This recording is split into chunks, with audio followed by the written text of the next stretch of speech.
تعرج الملائکۃ والروح الیہ فی یوم کان مقدارہ 50,000 سنہ، کہ آسمان کی طرف چڑھتے ہیں فرشتے اور روح وہ دن جس کی مقدار 50,000 سال کے برابر ہے، 50,000 سنہ، 50,000 سال کے برابر۔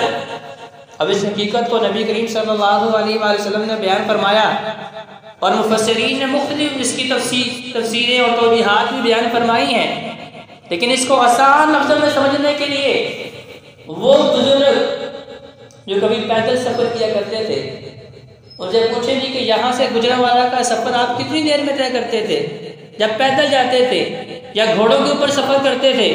انہوں نے کہا کہ صبح نکلتے تھے شام تک پہنچتے تھے، اور انہیں آپ بتائیے کہ میرے پاس اتنی سواری ہے میں تو 1 گھنٹے میں ہو کے واپس بھی آ جاتا ہوں، تو وہ مانیں گے نہیں اس حقیقت کو۔ کیوں؟ کیونکہ اب ہمارے پاس سواری اتنی تیز رفتار ہے جس کا انہیں اندازہ نہیں ہے۔ تو اسی طرح اللہ تبارک و تعالیٰ کے بھی جو کام ہیں ان کی رفتار اتنی زیادہ ہے کہ اللہ تعالیٰ بتا رہے ہیں کہ وہ تمہارے 50,000 سال کے دن کے برابر جو ہے اللہ کا 1 دن ہے۔ یہ میرا اللہ کیونکہ ہر چیز پہ قادر ہے۔ دیکھیں اسی طرح جو واقعہ معراج تھا، مشرکین مکہ نے ماننے سے انکار کر دیا۔ انہیں پتا تھا کہ مکہ سے ملک شام جو ہے وہاں کا سفر 6 مہینے کا ہے، آج ایک بندہ نکلا ہے 6 مہینے میں وہاں پہنچے گا، اور پھر وہاں سے واپس آنا ہے اسے پھر 6 مہینے لگیں گے۔ اتنی لمبی مدت، اتنی لمبی مسافت ہے، لیکن یہ حیات جیوکار سفر تو ہے عام انسان کا، عام سواریوں کا۔ تو میرا اللہ جس نے براق کے اوپر سفر کروایا، جو اتنی تیز رفتار سواری تھی کہ حد نگاہ پہ جہاں پہ نگاہ پڑتی ہے وہاں اس سواری کا پہلا قدم پڑتا تھا، تو میرے اللہ جو ہے اس سے بھی زیادہ تیز رفتاری سے کام کروانے کے اوپر قادر ہے۔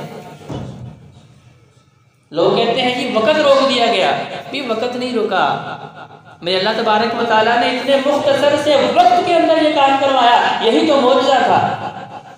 یہ گھڑی بھی چل رہی تھی، نظام زندگی بھی چل رہا تھا، لیکن میرا اللہ جو ہر چیز کے اوپر قادر ہے، راتوں رات زمین کا سفر بھی کروایا، آسمانوں کی سیریں بھی کروائی، تحفے تحائف کا تبادلہ بھی ہوا، اور رات کے مختصر سے حصے کے اندر ہی اللہ تبارک و تعالیٰ نے اپنے محبوب پیغمبر کو دوبارہ شہر مکہ کے اندر پہنچا بھی دیا۔ تو دیکھیں آج ہمارے لیے اس حقیقت کو سمجھنا بڑا آسان ہے۔ جو لوگ پیدل سفر حج کے لیے جایا کرتے تھے، یا بحری جہازوں میں جو حج کرنے کے جایا کرتے تھے، ان سے پوچھے کتنے مہینے لگتے تھے، لیکن آج آپ یہاں سے جہاز پہ بیٹھتے ہیں 3-4 گھنٹے کے اندر جہاز ہے آپ کو سعودی عرب کے اندر پہنچا دیتا ہے۔ اس کا مطلب کیا ہے کہ تیز تیز سواریاں جو انسانوں نے بنائی ہیں ان کی وجہ سے ہم اپنے کام زیادہ تیز رفتاری سے کر سکتے ہیں۔ تو وہ اللہ جو زمین و آسمان کا نظام بنانے والا ہے، وہ اللہ جس نے انسان کو عقل و شعور دیا ہے، جو آپ تیز تیز سواریاں بنانے کے اوپر قادر ہو چکا ہے، تو اس اللہ کے لیے کیا مشکل ہے کہ وہ 1 دن کے اندر 50,000 سال کے برابر جو ہے کام جو ہے سر انجام دے دے۔ تو میرے اللہ کے لیے یہ مشکل نہیں ہے۔ جو کام عام انسان 50,000 سال لگا کے کر سکتے ہیں، میرا اللہ وہ 1 دن کے اوپر کرنے کے اوپر قادر ہے۔ فَاصْبِرْ صَبْرًا جَمِيلًا، بڑا اہم نقطہ، کیونکہ یہ سورت ابتدائی دور کی نہیں ہے۔ یہ تب تھا کہ جب نبی علیہ السلام نے دعوت دے دی اور اس کے پھر اثرات آنے شروع ہوئے، صحابہ کو مارے پڑنا شروع ہو گئی، بلال حبشی رضی اللہ تعالیٰ عنہ کو تپتے انگاروں پہ لٹایا جا رہا ہے، دیگر صحابہ کرام کو جو ہے اذیتیں دی جا رہی ہیں، صحابہ کو شہید بھی کیا جا رہا ہے، خود نبی کریم صلی اللہ علیہ وآلہ وسلم کے اوپر بھی پتھر برسائے جا رہے ہیں۔ اب یہ اذیتوں کا جب سلسلہ شروع ہو گیا ہے تو اللہ تبارک و تعالیٰ کیا بتا رہے ہیں؟ فَاصْبِرْ صَبْرًا جَمِيلًا، اے نبی بہترین صبر جو ہے وہ آپ نے کرنا ہے،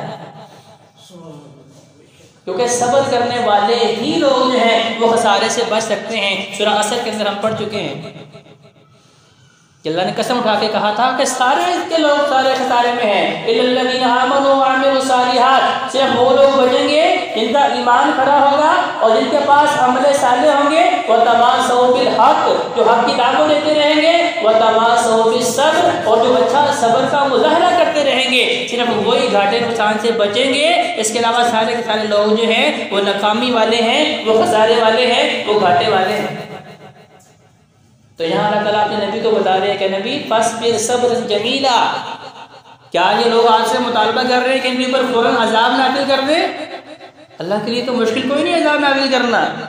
اللہ نے اس سے پہلے کئی قوموں کو تو بہت برباد کر دیا، کیونکہ میرا اللہ تعالیٰ اسباب کا محتاج نہیں، میرے اللہ نے تو لفظ کن بولنا ہے، فیکون، وہ عمل فوراً ہو جانا ہے۔ لیکن نبی آپ صبر کریں، کیونکہ آج سے پہلے نبیوں کو بھی بڑی بڑی تکلیفیں دی گئیں، حتیٰ کہ انبیاء کو بھی شہید کیا گیا اور ان کے ساتھ کیا گیا، لیکن انہوں نے بھی صبر کا پیمانہ جو ہے وہ نہیں چھوڑا۔ فاصبر صبرا جمیلا انہم یرونہ بعیدا، اور یہ لوگ دیکھ رہے ہیں کہ شاید قیامت بڑی دور ہے۔ انہم یرونہ بعیدا، جیسا کہ آج کا انسان، آج کا مسلمان یہ سمجھ رہا ہے ابھی میری تو بڑی لمبی زندگی ہے، ابھی تو میں جوان ہوں، تندرست ہوں، میرے پاس طاقت ہے، میں دیکھتا ہوں کہ میرے سامنے لوگ بوڑھے ہوتے ہیں، بیمار ہوتے ہیں، صاحب فراش ہوتے ہیں، پھر تسبیح پکڑ لیتے ہیں، پھر مصلی پکڑ لیتے ہیں، تو میرے پاس تو ابھی بڑا وقت ہے۔ انہم یرونہ بعیدا، وہ دیکھ رہا ہے کہ بڑا لمبا سفر ہے ابھی، لیکن اللہ تعالیٰ فرما رہے ہیں وَنَرَاهُ قَرِيبًا، لوگوں ہم تو اسے بڑا قریب دیکھ رہے ہیں۔ وَنَرَاهُ قَرِيبًا، اللہ تعالیٰ فرما رہے ہیں ہم اس قیامت کو بڑا قریب دیکھ رہے ہیں۔ جب انسان مرتا ہے سمجھیں کہ اس کی قیامت تو رونما ہو چکی ہے، کیونکہ مرنے کے ساتھ انسان کا جو عمل والا سلسلہ تھا وہ ختم ہو گیا ہے۔ یہ زندگی دار العمل ہے، دار الامتحان ہے، یہاں انسان نے پریکٹس کرنی ہے، اعمال کرنے ہیں۔ کون سے؟ جو اعمال اللہ اور اس کے رسول کو راضی کرنے والے ہیں، جو ان کو خوش کرنے والے ہیں، جو اعمال ان کو محبوب ترین ہے۔ وہ کب تک سلسلہ جاری رہتا ہے؟ جب تک انسان کی سانسیں چل رہی ہیں۔ جب انسان مرتا ہے تو گویا کہ اس کی تو قیامت رونما ہو چکی ہے، اس کی قیامت برپا ہو چکی ہے۔ تو میں کہ لوگ دیکھ رہے ہیں کہ قیامت بڑی دور ہے، یا یوں سمجھیں کہ انسان یہ سوچ رہا ہے کہ اس کی موت بڑی دور ہے۔ وَنَرَاهُ قَرِيبًا، جبکہ اللہ تعالیٰ فرما رہے ہیں وہ تو بڑی ہی قریب ہے، بہت قریب ہے۔ جیسا کہ نبی کریم صلی اللہ علیہ وآلہ وسلم صحابہ سے پوچھتے ہیں کہ بتاؤ تمہیں اپنی زندگی پہ کتنا بھروسہ ہے؟ جس زندگی پہ آج ہم بھروسہ کر رہے ہیں کہ بھئی بڑی طویل زندگی ہے، میرے سامنے فلاں بزرگ نے 100 سال زندگی گزاری، فلاں کی 90 سال زندگی ہے، فلاں کی 80-85 سال، میں تو ابھی جوان ہی ہوں، 35-40 سال عمر ہے میری، ابھی تو بڑی لمبی زندگی ہے۔ نبی علیہ السلام نے کہا صحابہ بتاؤ تمہیں زندگی کے اوپر کتنا بھروسہ ہے؟ تو صحابہ اپنی اپنی رائے کا اظہار فرما رہے ہیں۔ کوئی کہتا ہے یا رسول اللہ صبح اٹھا ہوں، امید ہے کہ رات تک زندہ رہوں گا، آج کے سارے کام شام میں اپنے کر سکتا ہوں۔ کسی نے کہا یا رسول اللہ مجھے اتنی امید ہے کہ اذان ہوئی ہے، نماز مکمل کرنے تک کی فرصت مل جائے گی۔ کسی نے کہا بس نماز شروع کی ہے، سلام تک کی فرصت مل جائے گی۔ جب نبی کریم صلی اللہ علیہ وآلہ وسلم سے پوچھا گیا رسول اللہ آپ بتائیے آپ کو اس زندگی کے اوپر کتنا بھروسہ ہے؟ جس زندگی پہ آج ہمیں یہ بھروسہ ہے کہ یہ ختم ہی نہیں ہونی، اس وہم کے اندر مبتلا مانتے ہیں کہ بالآخر مرنا ہے، لیکن مرنا یاد نہیں ہمیں۔ نبی علیہ السلام سے کہا رسول اللہ آپ بتائیے آپ کو زندگی کے اوپر کتنا بھروسہ ہے؟ نبی علیہ السلام فرماتے ہیں میرے یارو آپ کے جو امیدیں ہیں وہ تو بڑی لمبی امیدیں ہیں، مجھے تو اتنی بھی امید نہیں ہے کہ دائیں جانب سلام پھیرا ہے بائیں جانب کی بھی فرصت ملنی ہے کہ نہیں ملنی۔ ایک طرف سلام پھیرا ہے وَلَن يُؤَخِّرَ اللَّهُ نَفْسًا إِذَا جَاءَ أَجَلُهَا، میرے اللہ کا اصول ہے کہ جو وقت میرے اللہ نے مقرر کر دیا ہے ایک لمحہ نہ اس سے پہلے موت آ سکتی ہے نہ ایک لمحہ اس سے تاخیر ہو سکتی ہے۔ بے شمار مثالیں ہمارے سامنے سوشل میڈیا پہ دیکھتے ہیں کہ بھی سجدے میں سر رکھا ہے، سر اٹھانے کی بھی توفیق نہیں مل سکی، سر اٹھانے کی بھی توفیق نہیں ملی، لیکن کتنی عالی شان بہترین موت ہے کہ انسان اپنی سب سے بہترین حالت میں عاجزی و انکساری کی انتہا میں اللہ کو سب سے بڑا مانتے ہوئے سبحان ربی الاعلیٰ کہتے ہوئے اپنی یاد جبی کو زمین پر رکھ کے اللہ کے سامنے جو ہے وہ پیش ہو گیا ہے، اس کا سفر آخرت شروع ہو گیا ہے، اور نبی علیہ السلام فرماتے ہیں کہ انسان کو جس آخری عمل کے اوپر موت آئے گی اسی عمل کے اوپر جو ہے لوگوں کے سامنے اٹھایا جائے گا۔